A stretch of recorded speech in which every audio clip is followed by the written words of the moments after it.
Good evening and welcome back, everybody. Thirsty Thursday number 23, coming up on a full year of Thirsty Thursdays.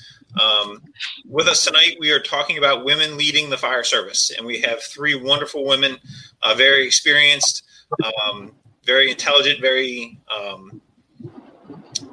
wonderful people that are going to fill us in and give us some direction for how we're going to lead the fire service and hopefully bring more women in, get them into leadership roles or whatever roles that they desire, and continue moving forward with some progress. So, as we typically do, cheers. Welcome, everybody. Thank you for joining us, ladies. Thank you. Thank you for having me.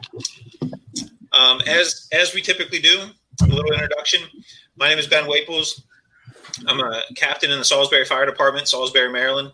I've been in the fire service for about 20 years, including time before I was 18. I've been in Salisbury for about 14 now, and had the pleasure of working with Trevor and Bobby in Ocean City as a part-time firefighter paramedic. So with that being said, boss, it's all yours. Great. Well, folks, I'm not even going to go through introduction for myself because if you watched this before, you've heard me talk ad nauseum. So I just want to get to our guests tonight and go around the horn. Really excited to have these folks on here. Actually, there's tons of women in the fire service that we'd love to have on here tonight. But as you can see, we have a limited amount of squares available for our platform. And we had to actually make some choices. And the three that are on with us tonight are probably some that I've known the longest in the fire service, and starting with Esther, with you, that's not going to go back how far we go back, but it's the combat challenge days back in Virginia, and we used to run that, and then you certainly have had an opportunity to work with all these folks on the screen, either directly or indirectly. And Chief Clemons, when she was down here in South Florida, you had the opportunity to work on her with some projects through the Chiefs Associations, and certainly Danielle back up in Maryland, and probably one of the most dedicated and hardest training people I've ever seen in my life, that will dedicate themselves in 90-some degree heat and just run everybody in the ground and put them to shame. So a lot of respect for the folks on the screen tonight. We want to make sure that we get to them, and we're going to throw some questions out tonight and just talk about the leadership roles in the fire service and how it affects them as women in the fire service. And all of them are very accomplished. Couple chief officers. And Danielle, what are you, like a captain, lieutenant now, battalion chief? What you got to be something now? Nope. I am now paramedic with Spotsylvania County over here in Virginia.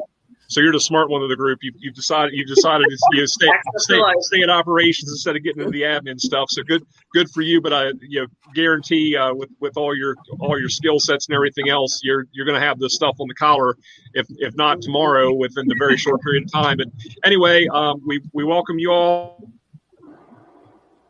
We look forward to the conversation. So with that, let me kick it over to Bobby, and then we'll put it over to you folks for your introductions.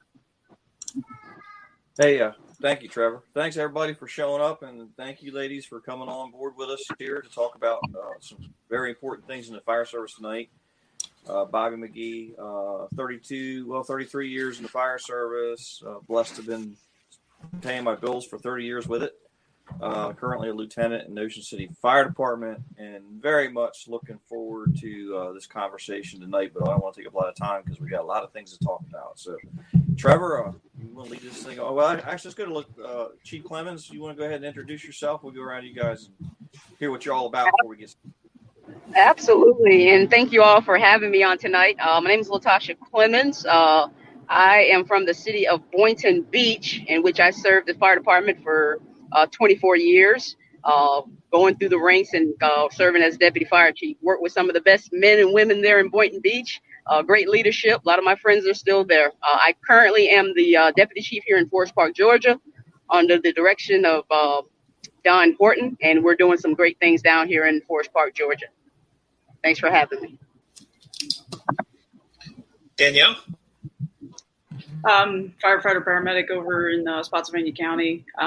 Coming on my 17th year work as a volunteer. Only been in career for about 5 years now. did about 3 years as a live-in in PG as a volunteer, and currently ride up at Christiana, Delaware as a volunteer. Thank you. Esther, round us out, would you?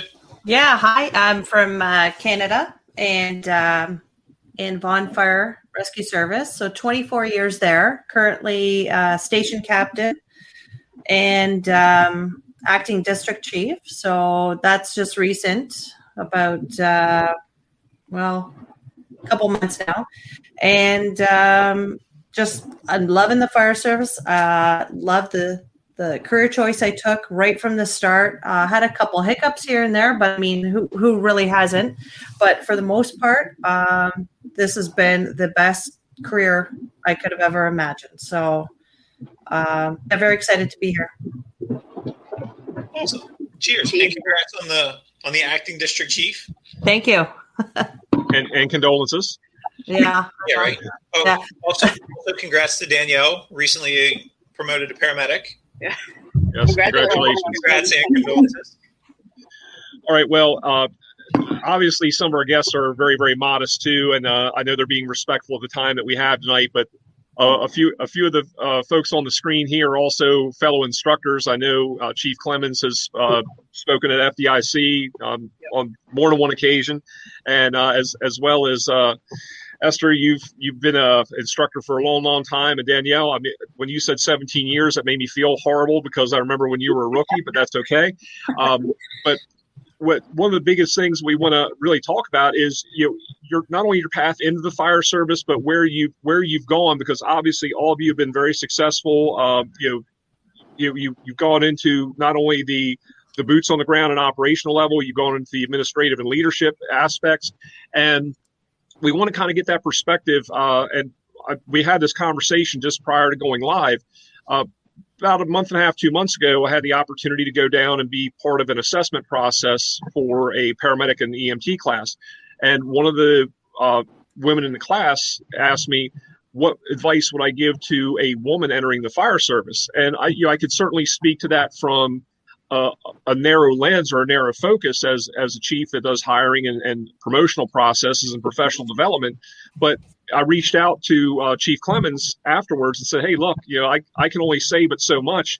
And I'm not a woman in the fire service. So would you mind stepping up and talking to this person? So the mentorship to me, whether it's, the X or Y chromosome really is immaterial, but I'll start with you, Chief Clemons, if you don't mind. What are some of the things for women who are getting in the fire service today? And obviously all of you have been in for a while now, which still blows my mind how long it's been for all of us. But for someone who's entering the service today compared to when you all first started and some of the slings and arrows that you went through, what are some points of advice or career development that you would give to women who are currently trying to get into the fire rescue service? So Chief Clemons, if you don't mind starting off with that. Absolutely. So I can, let me just speak from my experience. Obviously, this wasn't a childhood dream because where I come from, I didn't see many folks that looked like me in this fire service. But I did have the opportunity once I started work for the city of Boynton. I started out in Parks and Rec, actually. And Boynton at the time had got some new fire chief Floyd Jordan out of the city of Miami. And some of the friends that I knew that worked in the fire service and also worked for the city asked me to go down there and meet the fire chief, and I did, and we spoke about sports and things of that nature. So that led me into an opportunity into this fire service. And Esther mentioned having mentors. Having mentors was very crucial because this is something that, you can blindly go into without having all the, the background as volunteers and things of that nature. But I echo what Esther said. Once you get into it, it is the best career in the world. So my advice for other women that are going through and may have come from a background that has no idea of what the fire service entails, if I can teach them something today, is to learn everything you can about the fire service prior to even trying to make this a career choice. Go to volunteer with other agencies, seek those volunteer opportunities out, join Explorer programs and things of that nature so you have an idea of what the fire service is about.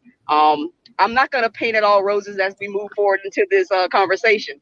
The fire service can be challenging. But I believe that with hard work and learning all your policies, your rules, once you get into the program, and working together with your partners, your accountant partners, and looking at those supervisors that are mentors to help you through the process, you can be successful. I wouldn't defer anyone or any woman to shy away from this career. It is a great career, but it does have to be the best fit for you. This has to be something that you are passionate about. And if you believe in serving and serving your community, this is definitely an opportunity for you. But I have to say, learn about the career. There will be pitfalls. There will be things that you have to be mindful of, but you can overcome them. You can overcome them. And I digress to Esther. Okay, thank you. It's just so important to have a mentor. I know when I started, I looked up to the two females that were on our fire department when I started, and I just kind of asked them questions and tried to follow the people that I would see doing it right. And you kind of get a gut feeling when you first start, who's doing things right and who's the slacker, right? And so when you follow someone doing things right, things go a whole lot smoother. But just to add a couple of points, I think someone really needs to find the right department for them. And for females, yeah. I had real success in our particular department. We've got a 10% ratio. So just over 340 firefighters. I think we've got about 36 women now. So what our department did, I don't know if there's going to be any other chiefs listening, is instead of having the one or two token females, they just stacked our department. Every single recruit class, maybe 3 or 4 out of 20, over and over again. So that became the norm in our department. And it wasn't long, maybe 10, 15 years, where I kind of look around and went, wow, like we've had 3, 4 women on a fire truck altogether. We've rolled, and that would be the norm now. That would not even turn heads, or people wouldn't even talk about it to see 4 women on a fire truck now, which is amazing, right? So second thing first thing is find the right fit for you, whether you need to apply to a department that is going to be a good fit for you, whether it has already a few females that you can talk to, or if there isn't that availability to you, know that you're going to have to go up against some challenges and still get that mentor outside of the department, right? Second thing is work your butt off. Yes, you have to work. You have to be caught doing things right, and you want to, put it out there that you're a hard worker. You're not a slacker, right? And that's your qualifications, your knowledge, your fitness level needs to be at a top level. If you're going to be on a fire truck, working hands-on on a fire truck, your fitness level needs to be up there, really high. And be positive. Take in all the knowledge you can from everyone around you, and really look at the people doing things right around you. Great. Thanks, Esther. And Danielle, from your perspective also, I mean, you've obviously been in the fire service for a while now and have come through. What are some of your thoughts and outlooks on what's been said already? Kind of piggybacking on both Chief Clemons and Esther. For me, it's been training, traveling all over to get that additional experience, because some people don't have the ability to get experience from running calls if they run two or three fires a year. So for me, that's been beneficial with trying to keep up with everybody, just trying to get the reps in, keep the skills up, and keep pushing forward. And volunteering has just helped with that as well. Just kind of piggybacking on both of that. That's been, I think it's been helpful for me over the years. So I think that's definitely a big thing that could help other females as they're coming into the fire service, just so that they don't learn fire service. You can't do everything one way. There's more one way to skin a cat. So learning different ways to do things, different techniques on throwing ladders. It's not about brute strength, it's technique at times. So some of that can definitely help with the females in the fire service. Let me throw this question out, and I'll circle back to what I had said before when the woman in that class had asked me my opinion, and that was my response, to say it doesn't matter your chromosome makeup, that you first and foremost don't pigeonhole yourself. You're a firefighter, you're a paramedic, and it doesn't matter whether you're male, female, tall, short, black, white, fat, skinny. None of that stuff matters. It's about, are you going to go down that hallway to get that 3-year-old kid in the Spider-Man pajamas or Batman? What pajamas is he wearing this week, Bobby? Spider-Man, Batman? We always change it up. Anyway, it doesn't matter. But we always talk about those things. He's and 8 to years say, old now. No, he's 8 years old now. He gets old. He or she gets older. But that was my response. So I'm going to actually throw 2 questions to you all. Number one, from a chief officer responding that way to that question, critique that. Give me your visceral response to say, was that a good response, a bad response? Was that something to point them in the right direction? Versus saying, look, this is about kind of piggybacking on what Danielle's saying. This is about your skill sets, and yes, are you gonna have to probably prove yourself harder than your male counterpart? Yes. Is that right? No. But is that reality? Yes. And I'll give a quick example before you give the question. I've had a lot of respect for Esther for a long, long time, not only from the combat challenge days, but also FDIC and the training days. And I remember one of the most vicious arguments that we ever got into was at a 1403 class in Indianapolis when we were trying to figure out our fire flow calculations and our fire load. And Esther was part of our group, and we'd all calculated our own things. And I had my gallons per minute, and the 3 or 4 other folks, we were all within a couple gallons of each other. And Esther was dead wrong, in my opinion. She was like, "What the hell are you talking about? You're talking about thousands of what?" Well, here in the U.S., the metric system, that was one heck of a week for us when we tried to do that. She was going liters per minute, and then when we finally figured it out, and she actually did the conversion for us from U.S. to metric, we were all liters per minute, yeah. But yeah, and then I think at the end of it, I said, "Why are you doing calculations on a fire scene anyways? You pull out the chart, the cheat sheet. How many lines you got off? Pull that lever, get the water going, right?" I go, just grab the cheat sheet. That's what it's there for. For 3 a.m. And in fairness, at the end, she said A, but that's a Canadian thing. But from your all's perspective, here, we as chief officers are going to have people from all different backgrounds come and ask our thoughts and opinions, and we're trying to give them sage advice. So from what I was asked to what I gave back, tell me the good, the bad, and the ugly of that, and what would you change? How would you have responded to that question? So, Chief Clemons, if you don't mind starting on that. Absolutely, Chief. I do think you answered that question correctly. That it shouldn't matter, and it shouldn't matter your ethnic background, your gender, and things of that nature. What should matter is your skills and your knowledge, skills, and ability to be able to do the job. Now, although that may be the case, and I want to echo what Esther said earlier, when having 3 or 4 women on the truck and the more women in her department became the norm. There are some organizations that still doesn't reflect that. So being that 1 or that 2 that may be sporadically spread out on a different shift or a different station, you still may have your challenges of having to work a little harder or prove yourself a little more. But again, I like to say that that's not saying that it can't be done. Look, I just got a model myself that has come through and made it all the way to deputy chief, being probably one of the only ones in the organization. So, Chief, you answered that well. However, there still are those challenges that they may have to face.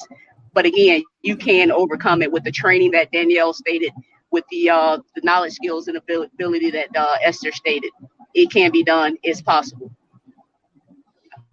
Yeah, I really like the positivity, Chief, that you project all the time, and that's exactly what a female entering this career, the fire service, needs to constantly have. They just need to be positive.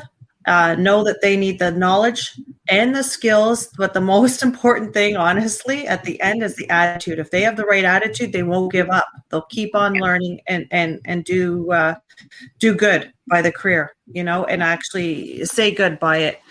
And as far as like if I really look back at what made the big difference for me, the biggest difference was the training. As soon as I went out of my pod, my little Vaughan-sized secret pod, and went to FDIC and went to IFSI and started taking courses, week-long courses, or at the FDIC, the hands-on courses. And I'd go every year for, say, 6-7 years. That made the difference. The network. As soon as you start networking and talking, not just to women, to men, and getting those professional relationships going, that made the difference. The constant training. And then so I'd have my favorite subjects. Everyone knows I like the firefighter survival, right? But then I started thinking, okay, Esther, I can't take this for 3 years in a row. The same stuff. I got to branch out. I need to know heavy rescue. I'm on a fire engine as a captain. I better take that course. I'm in a station, moving into one with trench and confined space. I better take those hands-on courses, right? So I started to branch out and take the things and the qualifications that I knew were right and made sense for myself and for my career and for my professionalism. So that's the big one, was the knowledge. Through the whole thing, you gotta stay fit. I can't focus on that enough. Firefighting is a hands-on career, a hands-on job. We're using these two hands, getting off of the truck and carrying equipment. And the public expects us to be fit to be able to do our career. Our coworkers expect us to be fit. So in this career, if that's what someone chooses, they need to be working out and schedule in that 3-4 times a week to stay fit. And no one expects, as someone ages, to be at the same fitness level. I've spent 24 years in. There's no way I'm running a 211 again. Those days are done and over with. But I think I'd get through the combat challenge. I think I'd get through it, right? But yeah, so now that's for myself, getting through, what was important for me in the career. For someone coming into the fire service, from what Trevor was saying, that the advice he wanted to give them, when you become a recruit, I would say zip, ears open, 80% listening, 20% talking. Get to know your crew. Know what their strengths are. Know where you're going to fit in to that station, to that crew. You're obviously going to be doing 3 times the amount of work, especially station duties as a newbie. Know what you can bring to that crew. Be the pro at something. I don't care if it's going to be cooking to begin with, or cleaning the station. Maybe take a small engines repair course. Like be a pro, or be that asset on the crew. Maybe it's medical, whatever it's going to be the go-to. Within 3, 4, 5 years on a crew, you should have your guys looking at you going, ask that girl, because she knows exactly what she's talking about, right? So, and be positive through it all, right? But you want to be the go-to. And as far as one last point, I was thinking about what I was going to say with what type of a person is a firefighter. It doesn't have to be, it's not about male or female, but what type of a person? Because sometimes you see a person that's off on their own, like a lone person in the station. They like their alone time. That's okay every now and then. That's fine. But really, is a firefighter an eagle or a wolf? I tell you, an eagle, very noble animal, is kind of a loner, very territorial, proprietary, deadly, right? A wolf, pack animal. They like to be together. They eat together. They hunt together. They help each other. They share. They've got their pecking order the way we have, right? So if anything, you're going into your your station and you're like, I don't know, I might maybe having difficulties in this area or with this person. Put that aside and remember, you say to yourself walking in to that shift, I'm a wolf. I'm a wolf. It's my pack, right? Be that pack person. Contribute to your crew. So kind of a split answer, Trevor, but I covered, I think, a lot. No, Sorry. No, that's a phenomenal answer. And I usually look to Bobby for those really deep and thoughtful answers. And, Bobby, I'm sorry she stole your thunder, but Danielle, we'll put the same question to you. And then, I've got a follow-up question after that. And I want to kick over to Bobby and Ben for some questions too. So Danielle, for you, the same question. If that was the question that came to you from another woman in the fire service, how would you respond to that? What are some goals that you could set for them, or some steps that you could give them to succeed in their very first initial steps in the fire service? I think it's definitely essential to have a mentor to look up to, because they'll definitely guide you in the right way. And if some of the females coming in, they don't have another female that they can rely on, have somebody that has a little bit of seniority or further up that they can rely on and teach them the ways.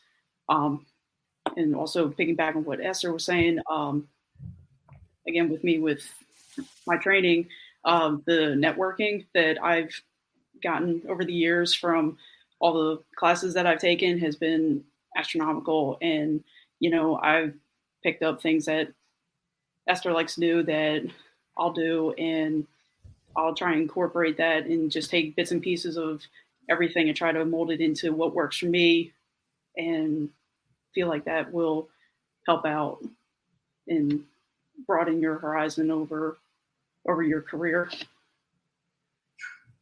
Yeah, absolutely. And one thing, and Bobby, I want you to weigh in on this too, and Ben as well. An observation I've had is, and here, even in South Florida, in the county I'm working in currently, there are a few all-female, engine companies, truck companies, and even in my own department, as small as it is, we had an all-female crew. They call themselves the She Shift, and that was, it was great for morale. It was a lot of things, but at the same time, it was. I found that some of the biggest critics of women in the fire service are women in the fire service, and I mean that in a way that's to say that people who have gone through the effort to become that firefighter, that paramedic, that go-to person, everything that Esther was talking about, they are very, very protective of that pack and say, hey, look, you're representing not only the fire service here and this crew and this engine company, truck company, our department, but you're also representing all the other women in the fire service. And when you don't meet this standard, it comes back 3 or 5 fold. If you mess up and you don't do the right thing, or you make a comment, and this is a situation that I ran into, and I will say I rarely had ever step in. Just let the guys do that. Oh, wow. I mean, if you talk about hell flying into somebody, and that was handled at a company level as it should have been, no matter what the makeup of the crew was. But you talk about that, and Bobby, can you weigh in on that too? Because I know from your training background as well. And Ocean City, obviously, we had quite a few females on the shifts, and more so before I left, and even in my own department. But I'll kick it over to Bobby. Then I want to put it over to the 3 panelists as well. How do you, as a woman in the fire service, how do you hold not only yourself accountable, but other women in the fire service? And do you ever have any kind of conflict when it comes to holding people accountable, where you might have a male and a female on the same shift, but do you have to approach it differently for any reason, and why? So, Bobby, do you have anything to kind of tag on to that a little bit? Well, I'm not a woman in the fire service, so I'm not quite sure that. No, I think later on, I think this is really good stuff. I think, I started off in the fire service as a volunteer in my hometown, as a Irish white guy. And I don't think that I'm any shape a minority in this deal. And everything wasn't easy for me when I came up through the fire service. As you guys know, I had a little bout with PTSD some years ago. And what I think about when I think about both minorities and women in the fire service, and people of color, everybody, is that I was given room to kind of get my ship right again. And so when we get done talking about, how they're going to hold other women accountable, I want to know how we can get better, because I don't think all the reason why we don't have enough minorities represented in the fire service, we don't have enough women represented in the fire service, is just the hiring processes in general. I think some of it's because we're not welcoming enough. I think that it seems like an odd place for some people. And so I think I'd piggyback off of your question, Trevor, and say, what can we do in the fire service to be better, to not overdo it when welcoming minorities and women in there, but also not ignoring that there's a difference, and that we need to be, I believe, more accommodating, so that everyone has the opportunity to kind of get room to fix their ship as they're going through their fire service career. Because I also have the sense that minorities and women don't get the room to fix their ship. People kind of jump right on it and say, aha, look, that kind of. So after you get done talking about that, I know that this is a no holds barred show here. If you guys could talk about that, but that's my second thought on your thought, Trevor. And thank you, Bobby. And that's why we love having you on, because you always see that view of it that nobody else does. So Latosha, if you don't mind starting off with that, I know we threw a lot of information out there, but if you don't mind trying to address some of those things and throw your thoughts out there for us.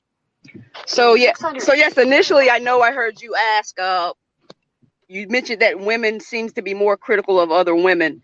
I haven't had that experience where another woman was more critical to me, and me as a chief officer, even coming through the ranks, being that I know my own personal experience, what I try to do is be that mentor for women that are coming through, and not only women, any new probationary firefighter that is coming through.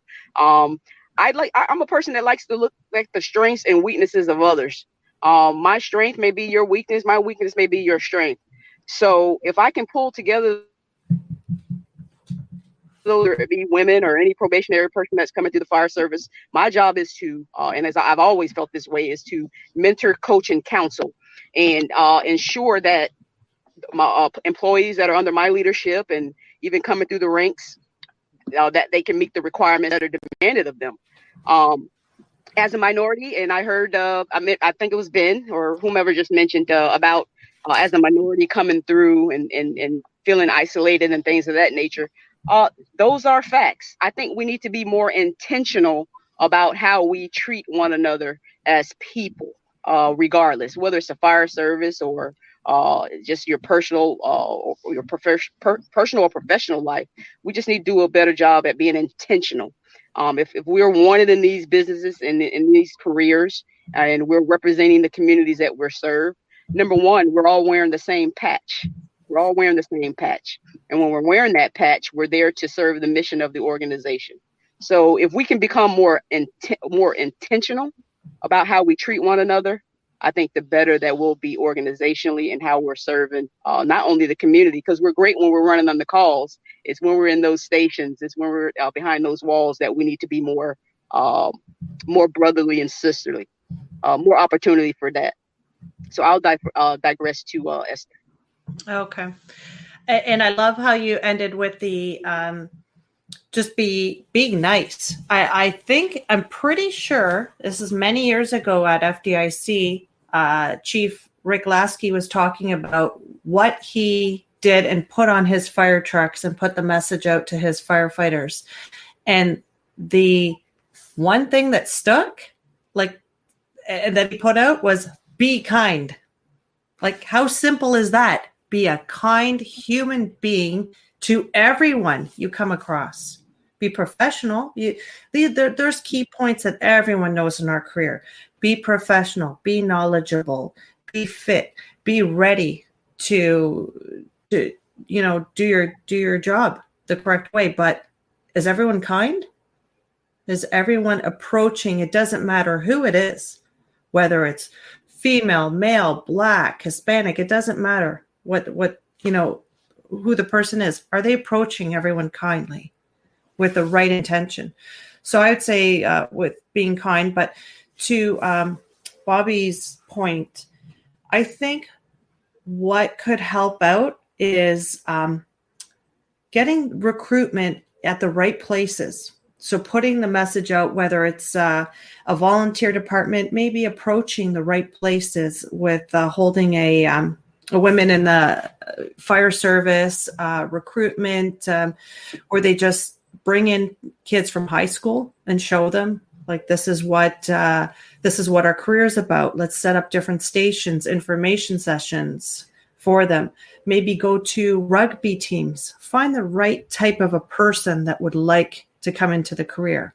And sure, you want to tell them about all the pluses and all the good things within our fire service and what a great career it is.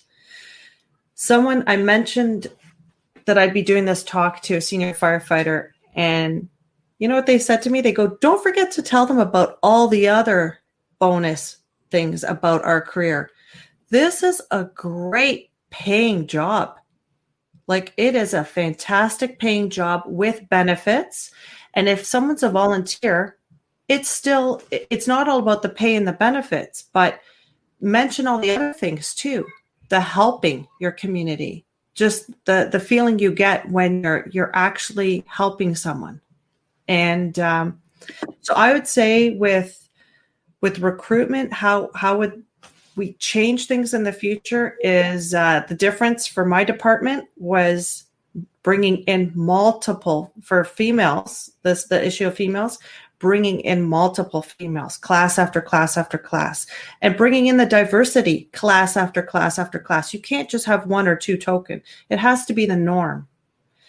And find the people in the right places. Put the recruitment out in the right places. Find the right people. Absolutely. Danielle, thoughts? When you were saying, what's the best way to kind of hold everybody accountable, I think we both on both sides of the fence need to really embrace the camaraderie in the fire service, because I feel like that's gone wayside. Like, the only time I see it is trainings, Fools organizations, Firefighter Combat Challenge. Like, if we had that mindset with everybody and trying to build each other up and show everybody the right way, if they took a step outside of the wrong direction, I feel like that will definitely put us towards a better goal and get us back on the right path. Good. And one other thing that just came to my mind, promote the women and the minorities, because once they start moving up, their viewpoints matter, and promote those people up. They shouldn't be at one level within the fire service. It makes a big difference. Yeah. I'll make a comment to that, Esther. If you can't see it, you can't be it. There you go. That's a great point. Right? I was going to say that it gives those new members coming in, if they see Chief Clemons, they see Chief, and I'm gonna try my best, Lakatos. Well, Captain. I like to say, call me Captain, because that's where I sit all the time. It's in the cab of the truck. But they see you two as role models, then they know that is a potential for them. They may never. They may never actually work on your shift, work on your fire engine. They see Chief Clemons come by for, a station inspection, or they see her on a call, and they may never have any interaction with her or with anybody, but they see that as a potential, and they say, you know what, that's going to be me. Mm-hmm. I'm going to be the deputy chief. I'm going to be the captain. I'm going to be the fire chief. And what's stopping them? It's whatever. If they have that drive, they can do all of that, and that's what I mean. That's awesome right there. Like Chief Clemons said, if they can see it, they can do it. Yeah. Hey Ben, one of the things to kind of throw back at you on that too is I look at the combination fire service, the volunteer and career, and one of the biggest, I think, turmoils that we see in the combination system is becoming an officer. And one of the things we had to realize is that there's very, very capable volunteer members and very, very capable career members, but their pathway to get to that, obtaining that officership is different because that volunteer is working 40 plus hours a week and having to gain their training outside of their work, whereas typically the career person is doing it as part of their work or as part of an initiative that's being done internally. And one of the things, and I heard this comment come from one of the women that we used to work with in Ocean City, actually, some years ago. And she said, there's a lot of soft bias in the fire service. And I said, what do you mean soft bias? I didn't understand what that meant.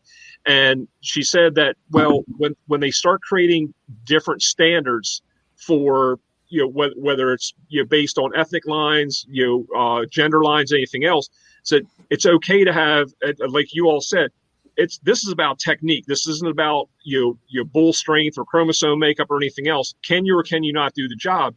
But some of that soft bias that she had referenced was basically saying, don't give me a different standard. Either I meet the standard or I don't. But there's, you might choose to climb steps 2 stairs at a time. I might choose to climb them 3 at a time. But at the end of the day, do we both get up to the top of the stairs of the high-rise pack? Fair point. So, the point being is, I think that evaluating the overall process. So what are your all's thoughts on that? Because I thought that was a very interesting point that came from one of the women in the fire service to say, look, don't have a different standard for me, but understand that just like everybody else, if there's somebody who's 5'0" in the fire service and someone who's 6'4", their techniques are going to be different. But if as long as they can achieve the goal and the job performance requirement, it doesn't matter. So where do your thoughts fall on those things as far as some of the not only entrance requirements, but also the JPRs that we have for day-to-day operations? So I'll start with that. Most certainly, I don't believe, and I would hope that no woman entering to the fire service wants a different set of standards. I would hope that every woman that's entering the fire service that are doing it based on the knowledge, skills, and ability to achieve the common goals of the organization. I'm a 5'1" person. Chief Jordan, when he hired me, he stood about 6'7", 6'9". I looked at him. I said, Chief, do you really think that I can do this? He came around, put his hand on my left shoulder and said, Latosha, at the time, you can do this.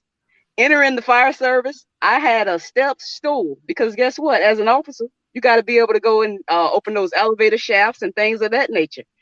So I had a step stool until I had a firefighter that stood about 5'8" and was able to do that job.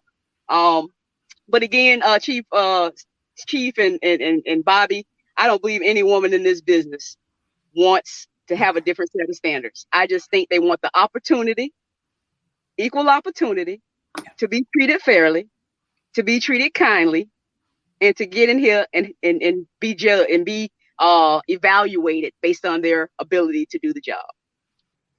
You're not asking too much, are you? Not asking too much, sir. Esther, what do you think? For sure. Exactly what Latosha was saying. You need to come in with the mindset that you need to meet that qualification. You need to take the CPAT. And I think with you guys, it's the NFPA 1582. I just wrote it down. I think that's the national standard. Everyone needs to complete that and be successful on it to enter in. Now, once you've completed that and you get on the job, you should be maintaining those standards and that physical ability throughout your career if you are on a fire truck. But that being said, too, find your niche within that crew. Like if you are shorter, like you're mentioning with elevator calls, or if you're taller, or like find your niche. Everyone's going to use their body in how it works for them.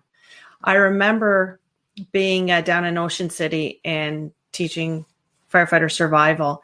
And then, we had to put up ladders for a couple of the stations. And I watched this woman put up ladders. I couldn't believe the skill level. That woman's on our panel tonight, Danielle. I taught ladders at 2 colleges. And I looked at her and I thought, oh my God, I've never seen a woman put up ladders as competent as her. And I got to ask you, Danielle, who did you take ladders from, or who did you learn your ladders? Oh, sorry, I had to find my charger. Oh, okay, no worries. I've had a lot of concussions over the years, so my memory's not really good, but I don't recall exactly who first taught me that. That was just reps. Yeah. So have the reps in, have the skill, and do your job well. You can't really be able to move up and teach someone a skill unless you know it well yourself, right? So, I definitely say know your skills and be fit throughout your career. Right? Yes, Esther, I have a comment. So I've been on the hiring process and the promotional process for many, many years of entry-level firefighters.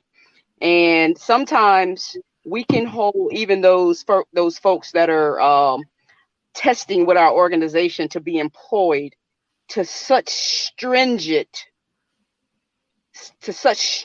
terms when we ourselves are not maintaining those same techniques. You want me to throw a ladder. You want me to crawl through a smoke-filled room. I can do that. But if you're my evaluator and you're holding me to such stringent terms, and then I know that you don't have that same skill, that's a problem. Yes, it is. That's a problem. I digress.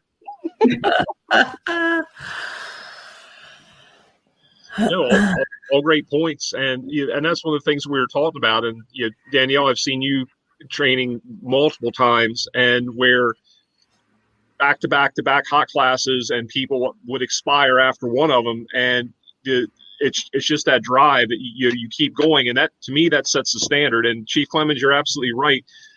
Back in my younger days, 35 plus years ago, when I would do some testing for some departments, and I would look at the same thing, and here's somebody who was wheezing going up 3 stairs, and I'm carrying high-rise packs and going through the same thing. I say, they're evaluating me, and do I want to be part of this department? So I think that regardless of your leadership position, or whether or not you're male or female in the fire service, it's that point of leadership that you all are espousing to say, look, here's the standard that we hold not only you to, but ourselves also. And not just that, it's also the integrity compass and the moral compass and the physical fitness compass and the ability and agility compass that we all put out there. So with that, Bobby and Ben, if you don't mind, I want to kick over to you. Do you guys have any specific questions you want to throw out there? Because on that same track a little bit, we see people in the fire service that kind of divert a little bit later on in their careers. So what are some questions that you would have for the panel that would be good advice for people who've not only been in but also trying to go forward? But before we go there, I just want to draw everybody's attention to the comment that's on the screen. Instructors need to be able to teach skills with someone else's body. Teach the skill as if you had your student's body. And I think Bobby has mentioned this before, that being an instructor and teaching skills has made him a better student of the game, and being a better instructor to have to break it down and to understand skills and that kind of stuff better, to better explain it to everybody that might be in the class. And like we talked about tonight, it's a lot of technique. Like, yes, it helps if you're strong. Yes, it helps if you're flexible. Yes, it helps if you have a good cardiovascular endurance. But ultimately, like, if you're strong enough to get the job done, if you can do it, but you have good technique, then you're still going to be effective. And I think this comment is huge, to teach it as if you had that student's body. Again, if I'm 7'4" and I don't have an ounce of muscle on me, like, I've got enough leverage that I can throw a ladder, So it's just a matter of using that leverage. And again, going back to Bobby's wheelhouse as in mechanics and working on cars and that kind of stuff. If you got a nut or a bolt that's tight, it's not so much having the right tool, but being able to apply the right amount of leverage to it to get it loose or to manipulate it the way that you want. So I just wanted to talk about that real quick, and now I'll kick it back over to Bobby. I don't know how I'll follow up on that. No, I think Esther's hit the nail on the head. I think Chief Clemons, Danielle, I think, I just recently, I've been blessed with the privilege of going through the fire service without a whole lot of outside pressures on me. And all of a sudden, as I've gotten a little bit older, all of a sudden I've become kind of one of those minorities.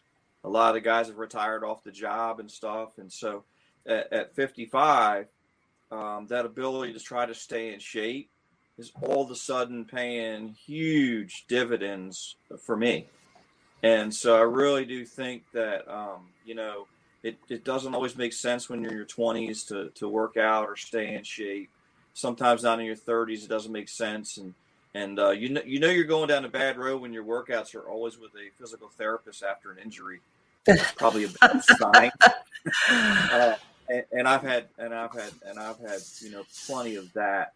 But when in training people, I've seen just as many men struggle with skills.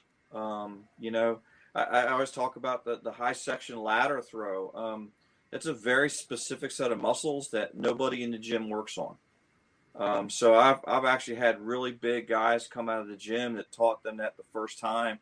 And they're like, oh, I'll try it. And they can kind of muscle through it, but not very good technique like Danielle talked about. And the next day they said, man, I couldn't move my arm. I couldn't do it. And firefighting has got very specific skill sets, most of them not very ergonomic either. But it's got very specific skill sets and muscles and things like that. But the last thing I'll close with is, there's a guy named Stefan Svensson, a big fire science guy out of Sweden. And I met him out at FDIC. And, he always said, you got to have the heart, the mind, and the hands. Those are the three things you need for firefighting. You got the heart to go down that hallway. You got to have the hands to be able to do it.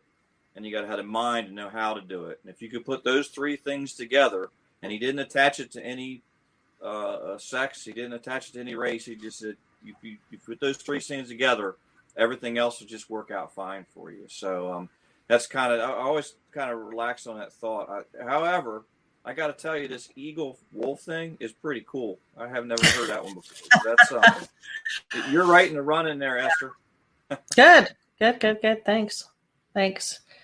Yeah. So really for the three things, biggest things I'd say, for anyone coming into the fire service, it doesn't have to be specifically for female.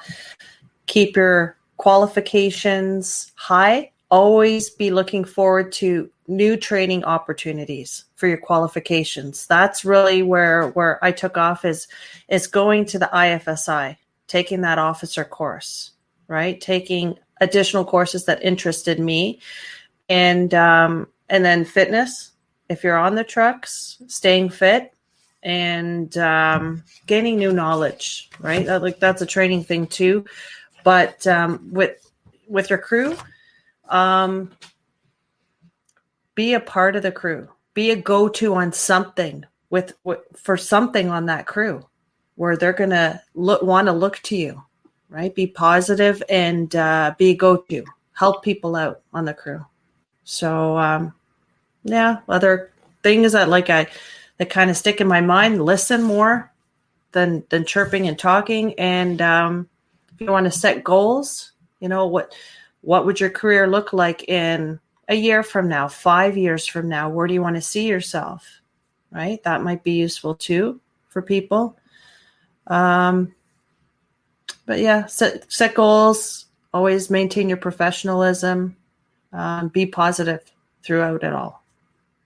And I really like how Chief Clemons is. She's always got that professional drive and that positive drive. And that really shows. That spark shows through when people talk to you and they want to ask you questions or see the angle that you're coming from.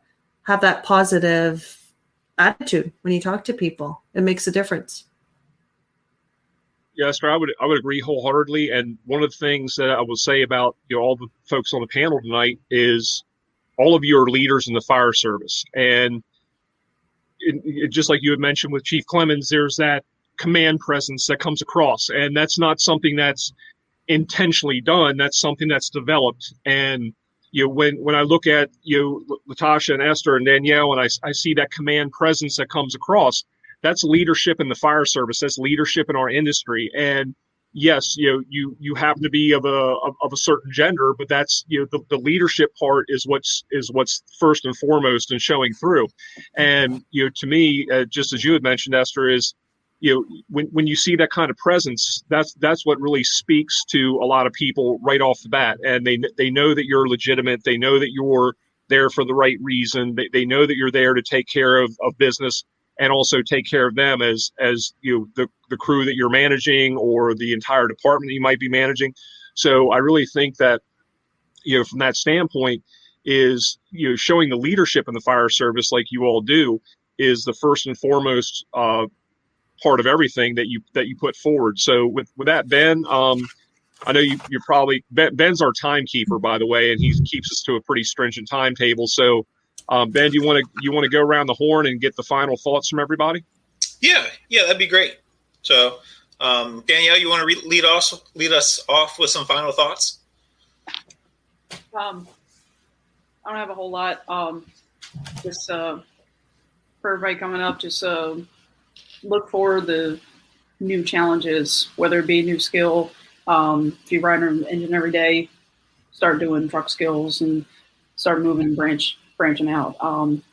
Like tomorrow, I got rope one class, so I'll be doing that for the next handful of days, trying to just keep moving forward. And like Esther was saying, just have those goals in mind and just keep moving forward. And once you reach them, reevaluate and keep pushing forward, and they'll lead you down a good career path. Thank you. Esther? Okay, I'm going to say something different. I'm going to leave you with 3 books. 3 books you guys can look up. And it's on 3 different places within your career. Okay? Someone's going to fit into one of these 3 areas, I'm sure. So, first one, Street Smart Firefighting. This is for the firefighter, anywhere up to 20 years or, from starting to moving up. Street Smart Firefighting by Robert Bingham. That's the first book. Second one, for any of you aspiring fire officers, you got to have the Fire Officer's Handbook. John Norman's. You got to have that. You got to read it right through. That's 2. Last one, I bought this book for my guy. He's an assistant deputy. So he's in negotiations. So if anyone's aspiring to maybe be a chief one day, or they are a chief, like Chief Clemons, or maybe part of the union, right? You're in negotiations. Don't split the difference. This book is fantastic I think it's an FBI detective that goes into Harvard, and it's just amazing. I read the first chapter. I bought it for him and read the first chapter, and I'm going to be hooked on this book. So it's called Don't Split the Difference. Look at that one. That's it. That's all I got. I kind of covered a whole bunch of stuff. So thank you, Esther. Chief Clemons? Yes, I like to speak to the specificity of the diversity, even amongst the women that are on this panel. Danielle, Captain Esther, and myself, who all spoke from different perspectives and brought some overall, I would say, Chief and Bobby, brilliance to leading women into this organization. If I can leave any nuggets, that will be, you can do it, work hard, stay consistent, reach out for a mentor, and don't take no for an answer. You can do it.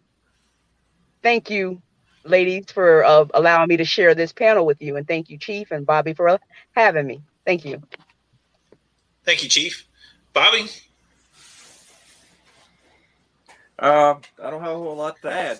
Thank you all for coming. It's been a very interesting conversation, and I really look forward to a more diverse fire service in the future. I think that it's a great job. I don't regret a single day of making this decision. And after 33 years, I love what I do. I'm going to have to retire at some point, but it's a great job, and I say the more the merrier. I said bring everybody in, and that way we get all our communities represented, and we get to know more about what's going on in these different communities, and just trying to figure it out from a white Irish guy's perspective. So thank you, ladies, for coming, and thank you, Trevor. Yeah, thanks for having me. Thank you. And thank you, Ben. Thank you. Yeah. Thanks, Chief. Absolutely, and I want to thank you all, and actually everybody, because for the folks who are watching tonight, this represents some of the great leadership we have in the fire service all the way around, and it's really kind of heartwarming to me, because we evolve in the fire service from that first day we come in as the probie and the rookie to the day that we walk out, and we look at things a little bit. Probably with a little bit of retrospection, but also a little bit of introspection as well, and say, how can we make it better for the people coming up behind us? And, again, there's so many great people out there in the fire service that we've had on these shows. And when we talked about, fire service leadership, and then specific to, women leading in the fire service, there's so many out there, but the three of you that are on here, I have a great deal of respect for. I've known you all for quite some time. Actually, Chief Clemons, I've known you for the least amount of time, but also have a great deal of respect for you. But from having to be able to work with you, and Danielle and Esther as well. So we really appreciate you coming on and sharing your thoughts. And this is just like anything else. It's almost like a virtual FDIC. This isn't the ending. It's kind of a beginning. So I know that the folks here are more than willing to share their thoughts, especially with mentorship. I had a call last night, for example, from one of my friends who I've not seen in years. He's in the federal fire service and is thinking about taking a job down here. And it's just to have that ability to network and talk. And you're looking back at all the training that you all have done, and some of the conferences that you've taught at, and the people that you've already inspired, and probably don't even realize that you've inspired and given good sage advice to on all parts of the spectrum. We appreciate your all's leadership in the fire service, and we thank you very much for everything that you're doing and all that you're going to continue to do. So with that, Ben, let me kick it to you, and you can kick us out of here. All right. Well, again, thank you, ladies, for joining us. It was a wonderful show. I know the guys have already mentioned it, but I truly enjoyed this. This is probably one of my favorite shows so far. Just a great conversation, great points. And there's a lot of stuff that we talked about that, yes, it's specific to bringing women into the fire service and women being successful in the fire service. But if we take a look at the bigger picture that we talked about, one of the first things we said was find the best fit for you, right? It doesn't matter what your gender is, anything else. Find the best fit for you. Find the best department for you, right? If you know that you're supposed to be in the fire service, find that spot that fits you the best. Work your butt off. If you're talking about it, I don't want to hear it.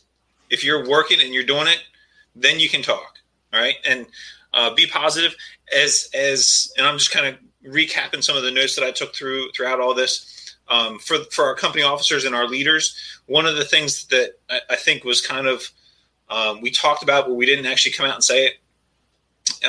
But care about your people.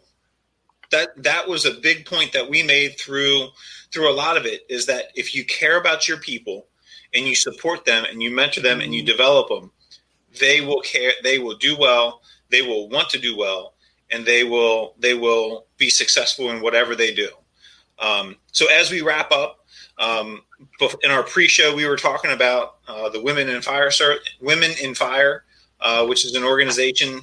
So if you're interested in that website is womeninfire.org, and that's in the U.S. and that is international, correct? Yes, it is. Yeah.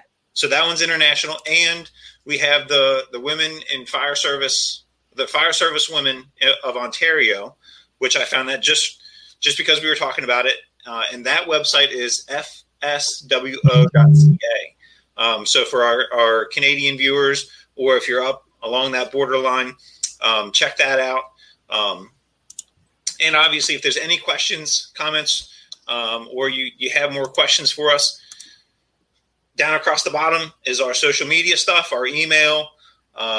So reach out to us. Please let us know if you have questions. We would be more than happy to to help and do whatever we can to help you guys do better. So thank you again for joining us. Not next Tuesday, next Thursday, the following Thursday. So March 4th, we're back. Our plan is to have Battalion Chief Kurt Isaacson from Escambia County back. We've kind of hopefully figured our schedules out. So that's coming back on March 4th. And then we're going to have a special show on March 18th, not only for St. Patty's Day, but that will be 1 full year of Thirsty Thursdays. So please keep joining us. We appreciate all your support. And everybody have a safe and wonderful night. Cheers again, ladies and gentlemen. It was a pleasure. Great show.